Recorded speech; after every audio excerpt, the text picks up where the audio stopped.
নমস্কার বন্ধুরা, ফুড ক্যানভাসে আপনাদের সবাইকে স্বাগত। আজ আমি আপনাদের সঙ্গে এমন একটা রেসিপি শেয়ার করব যেটা রুটি বা পরোটার সঙ্গে খেতে ভীষণ ভালো লাগে। হাতে মাত্র কয়েকটা মিনিট সময় থাকলে কিন্তু এটা চটজলদি বানিয়ে নেওয়া যায়।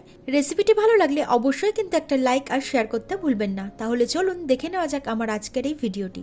মশলা আলু বা চটপটা আলু বানানোর জন্য একটা ননস্টিক প্যান গরম করে এর মধ্যে দিয়ে দিলাম 2 টেবিল চামচ সর্ষের তেল। তেলটা ভালোভাবে গরম হয়ে যাওয়ার পর এর মধ্যে আমি দিচ্ছি হাফ চা চামচ গোটা জিরে আর দিচ্ছি হাফ চা চামচ আধ ভাঙা করে রাখা গোটা ধনে। হাফ চা চামচ হিং দিলাম। হিং দিলে কিন্তু ফ্লেভারটা দুর্দান্ত আসে। আর এটা কিন্তু সম্পূর্ণ নিরামিষ রেসিপি, তো যে কোনো নিরামিষ দিনেও আপনারা এটাকে বানিয়ে নিতে পারবেন। এবার সমস্ত মশলাটাকে লো ফ্লেমে রেখে কিছুক্ষণের জন্য ভেজে নিতে হবে। ফোড়নটা একটু ভালোভাবে ভাজা হয়ে যাবার পরের মধ্যে আমি দিয়ে দিচ্ছি আগে থেকে সেদ্ধ করে রাখা আলু। এখানে আমি মাঝারি সাইজের 5টা আলু নিয়ে সেটাকে ভালোভাবে আগে সিদ্ধ করে নিয়েছি, তারপর খোসাটা ছাড়িয়ে ছোট ছোট করে কেটে নিয়েছি।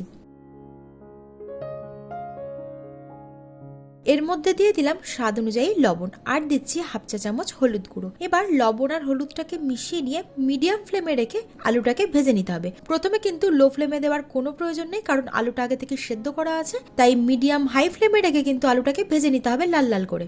আলুটা যখন ভাজা হয়ে যাবে তারপর আমি এর মধ্যে দিয়ে দিচ্ছি 1 চা চামচ কসুরি মেথি, 1 চা চামচ বিট লবণ, 1.5 চা চামচ আমচুর পাউডার, 1 চা চামচ ভাজা জিরের গুঁড়ো, 1 চা চামচ চিলি ফ্লেক্স, 1 চা চামচ গোলমরিচের গুঁড়ো আর 2টো কাঁচা লঙ্কা কুচি। ঝালটা নিজেদের স্বাদ অনুযায়ী দেবেন। মশলাগুলো দিয়ে দেওয়ার পর লো ফ্লেমে রেখে 2 মিনিটের জন্য ভেজে নিতে হবে, যাতে মশলার কোটিংটা আলুর উপর খুব ভালোভাবে লেগে যায়, সঙ্গে মশলাটা একটু ভাজাও হয়ে যায়। আলুটা যখন একটু ভাজা হয়ে যাবে তারপর আমি এর মধ্যে দিয়ে দিচ্ছি ধনেপাতা কুচি। অবশ্যই দেবেন ধনেপাতাটা, এটা দিলে কিন্তু ফ্লেভারটা দুর্দান্ত আসবে। এবার লো ফ্লেমে আরো মিনিট খানেকের জন্য একটু নাড়াচাড়া করে নিচ্ছি। তারপর ফ্লেমটাকে বন্ধ করে এটাকে গরম গরম পরিবেশন করতে হবে রুটি বা পরোটার সঙ্গে।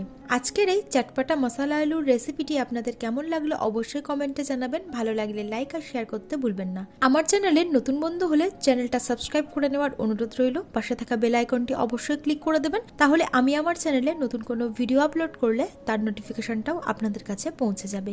আজ তবে এই পর্যন্তই, আবার হাজির হয়ে যাব নতুন একটা ভিডিও নিয়ে। আপনারা ভালো থাকবেন, সুস্থ থাকবেন। ধন্যবাদ।